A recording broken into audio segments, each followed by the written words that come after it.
So, hello everyone.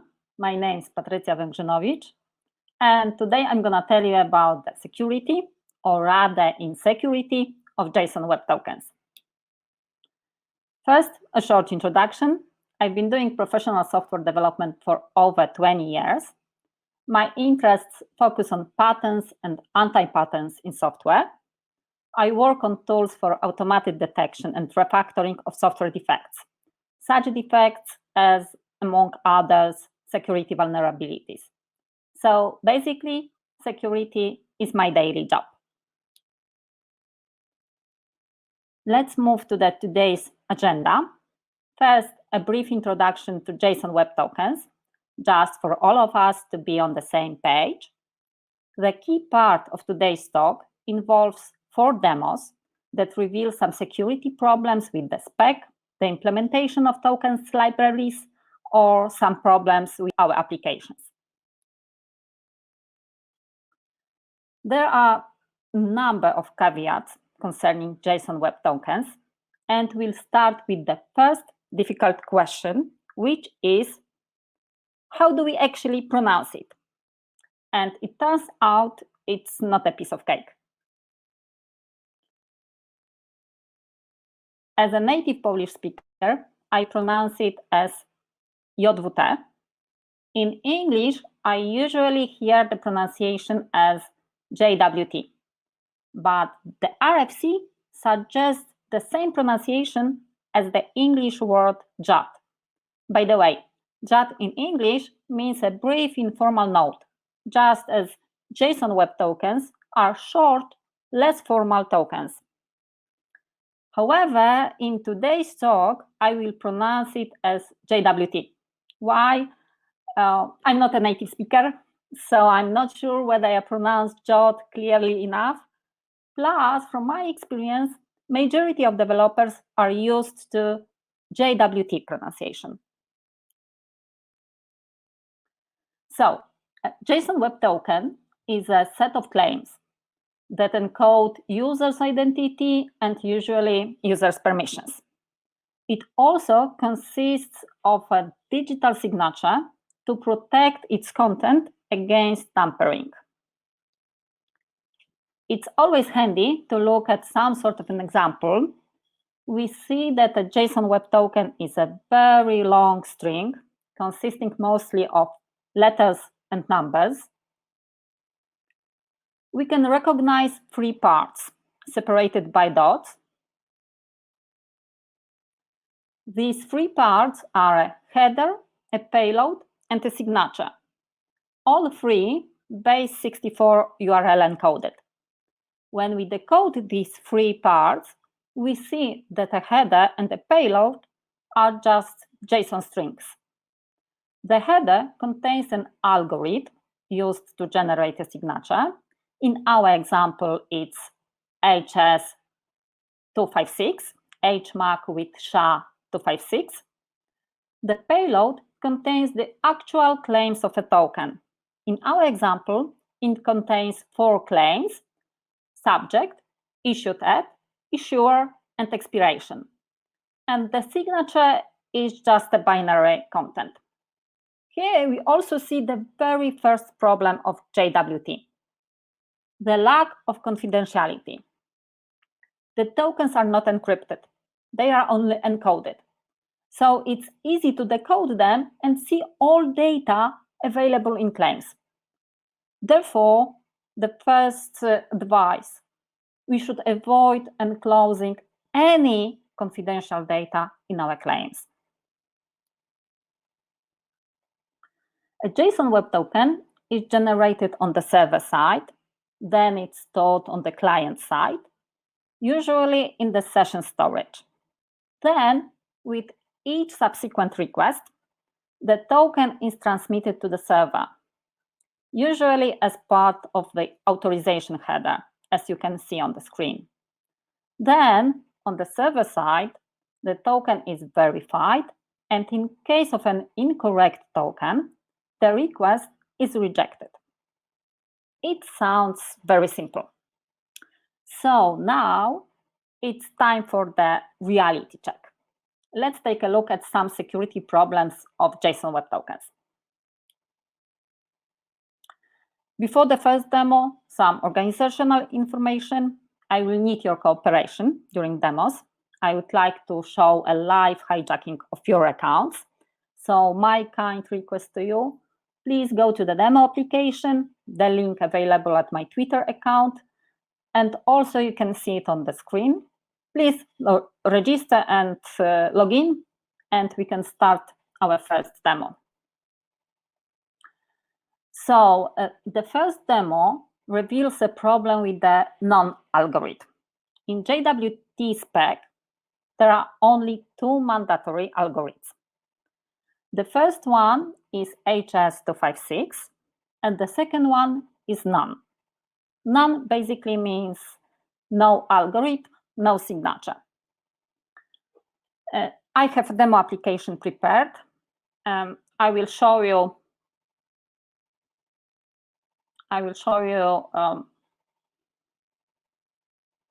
how to use the none algorithm to bypass server verification. So now I'm switching to my application, logging in. You can see that's a very simple application. It just displays a profile and all active users. Thank you for your cooperation. There are 12 users registered, so that's quite a lot. And now I will switch to my fake token. I have a token prepared and ready to use.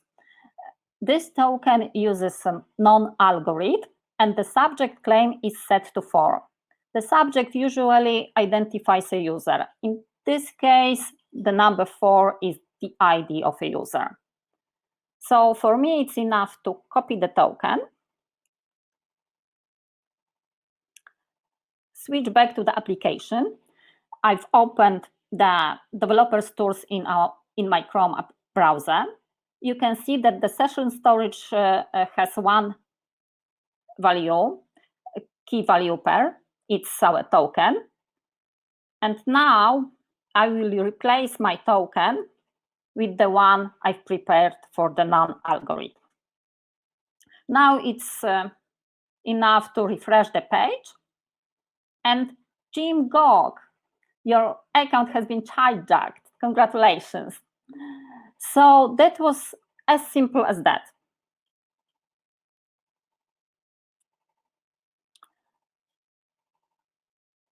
Why was such a token accepted by the server? Because we have a vulnerability in our code. And unfortunately, it's a mistake one can make very easily. What's the mistake? At first sight, our verify method looks fine. However, it's not. We've used the parse method, which only decodes the token and does not verify a signature. So instead of parse, we should use parse claims JWS. It's dependent on a library we use, and I must admit that the naming in this library, IO JSON Web Token, is not very intuitive.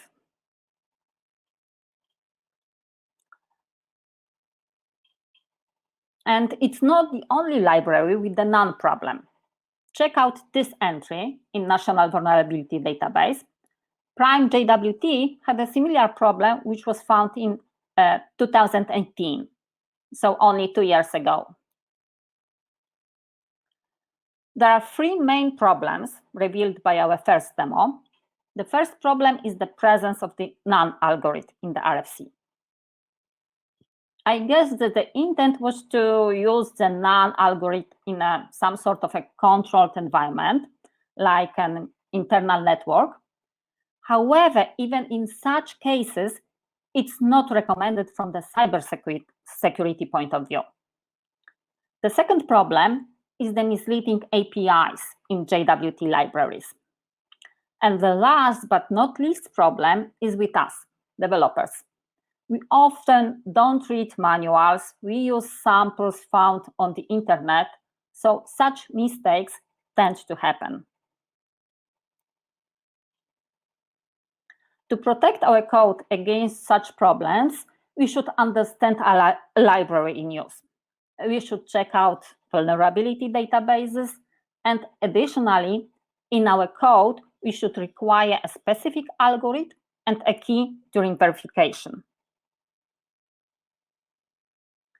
Why should we require a specific algorithm and key? Because otherwise we can end up with serious security vulnerabilities in our code. Like this one, when a hacker can trick a vulnerable application to change the algorithm to HMAC SHA instead of RSA.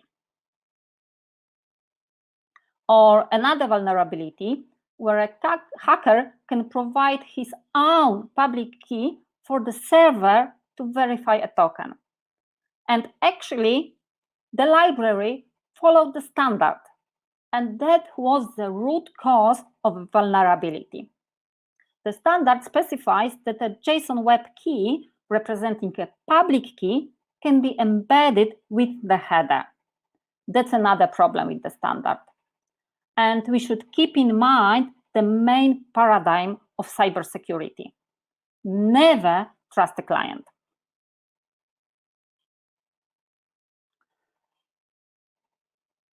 Okay, so let's move to the second demo.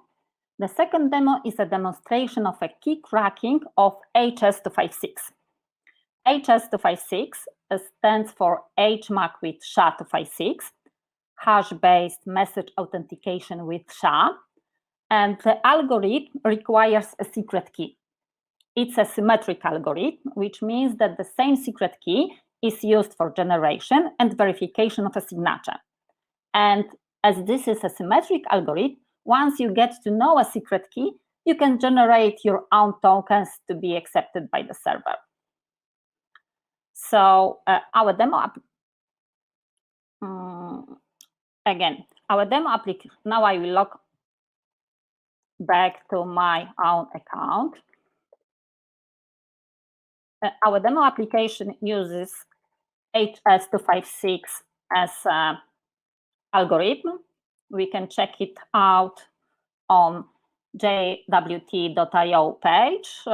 We see that the algorithm is HS256, and we have 4 claims, JWT demo as an issuer, and the subject is one, I'm the first user registered. Okay, for password cracking, I will use Hashcat. Hashcat is a free and open source password cracker. Oops, sorry, it's not a password cracker. They call themselves a password recovery tool. So I've grabbed a real token, and I will pass this token to Hashcat. I have a simple script ready just to perform a brute force attack against JWT tokens. So I will try to do this now. Hashcat supports many various algorithms, plus it makes use of GPU. And with GPU, brute force cracking is much, much faster than with simple CPU. Okay, so our password has been cracked. It's simply Java. It was a simple password. So now how can we use it? We can change a subject to, for example, 8. I will use my cracked password. And now we have a new token ready to use. And I will try to replace my original token with this newly generated one. Refreshing the page, and now I'm logged in as WSC. Congratulations, your account has been hijacked.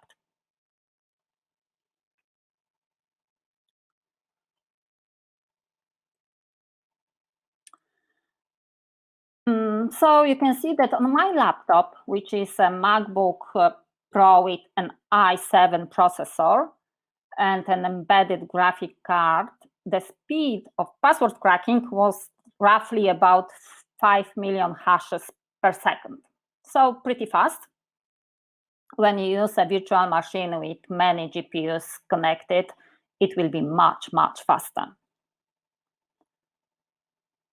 So the obvious problem revealed by our second demo is the weakness of our secret key.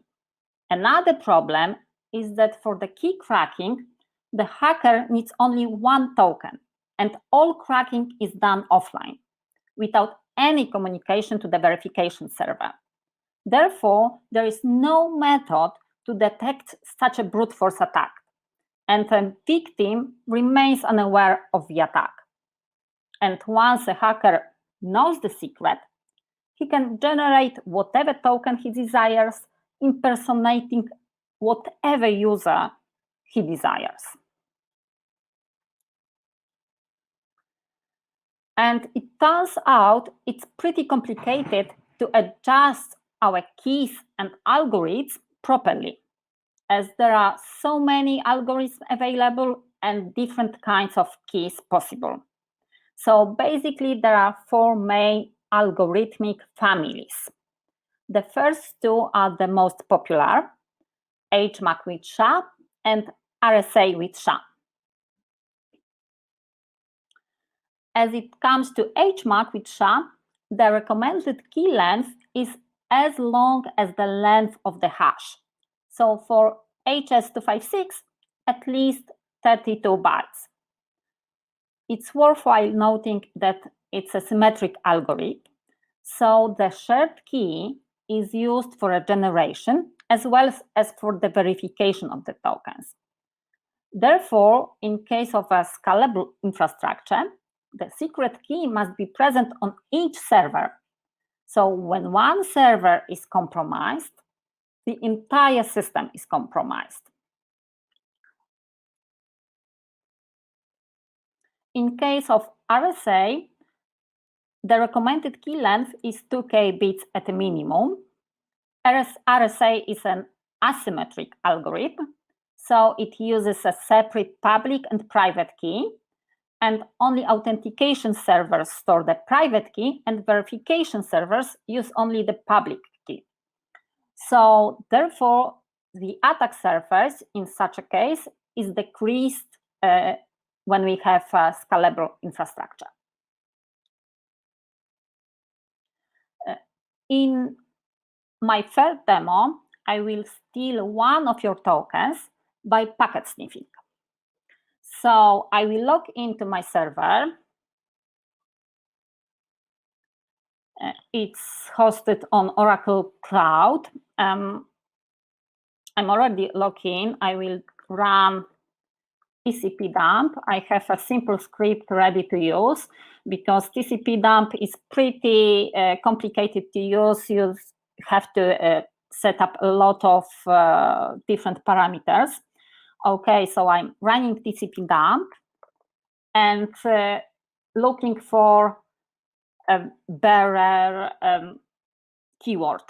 So usually bearer is associated with the authorization header and JWT tokens sent in HTTP request. So now I have a kind request to you. Please refresh your pages just for me to capture your tokens. Okay, so tokens are coming. Thank you. The first one, I will copy this one. And again, the attack is just to replace the token in a browser. Refreshing the page. And again, Jim, it was you. Maybe we will try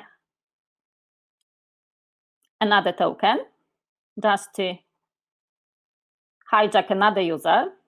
Okay, so many tokens coming. I need to stop it. Okay, this one.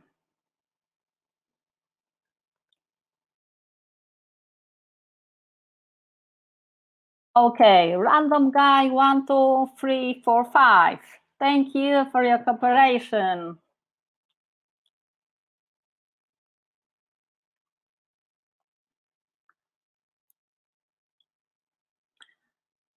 So as you can see, the problem is that the stolen tokens have been sent over unencrypted channel, HTTP.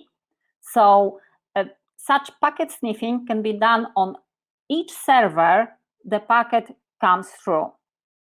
And another problem is that those stolen tokens can be freely used as long as they are valid. So that's why it's so important to set up a correct expiration time.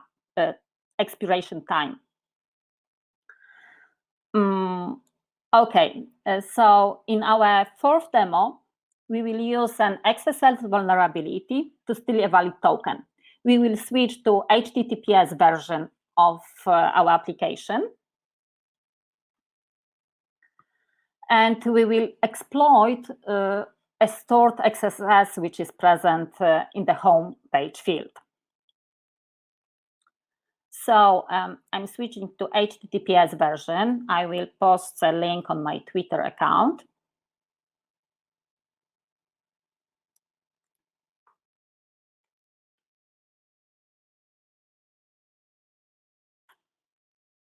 Please use HTTPS version now. Again, logging to my application. And now I have a malicious script ready to steal a token. I will save this script in my profile, and any other user trying to access my profile will trigger the JavaScript, and his or her token will be sent to the evil server. And the only thing for the hacker will be to sit and observe upcoming tokens. Okay, so this is the malicious JavaScript.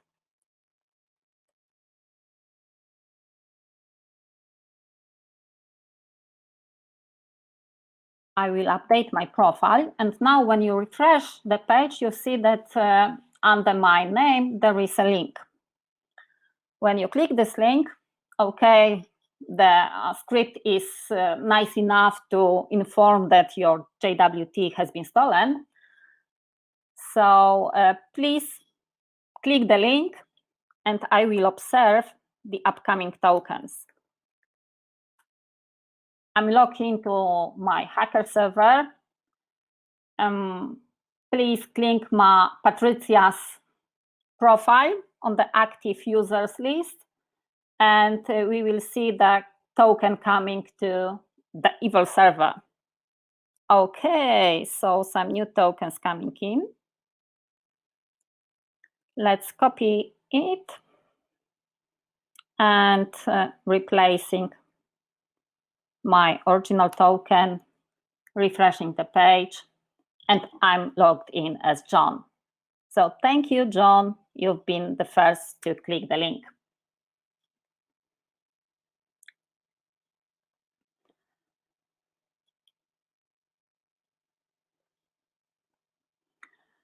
Let's take a look at the malicious JavaScript. The only tricky part of the script is that we do not connect to the evil server directly.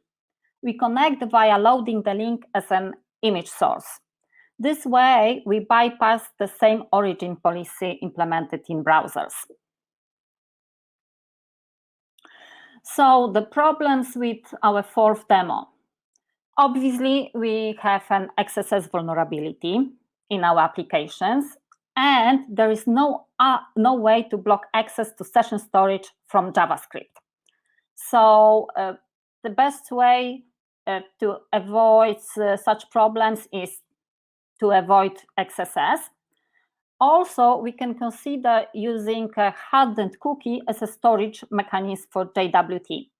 Hardened cookies use such flags as secure, HTTP only, and same site. For example, HTTP only blocks access to cookies from JavaScript. But in case of hardened cookies, we need to protect against CSRF. So it's a balance.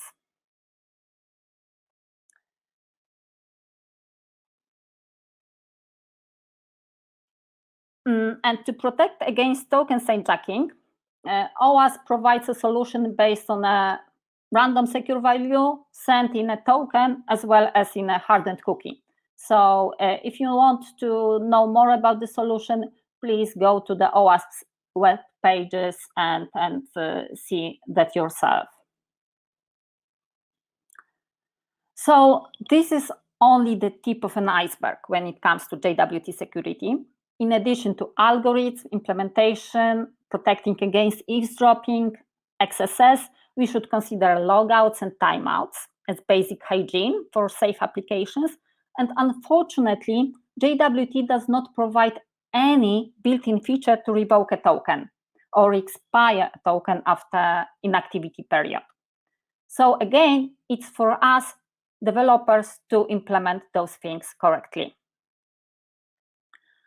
A fool with a tool is only a fool. We, developers, can't be fools. So we need to know how to use our tools wisely.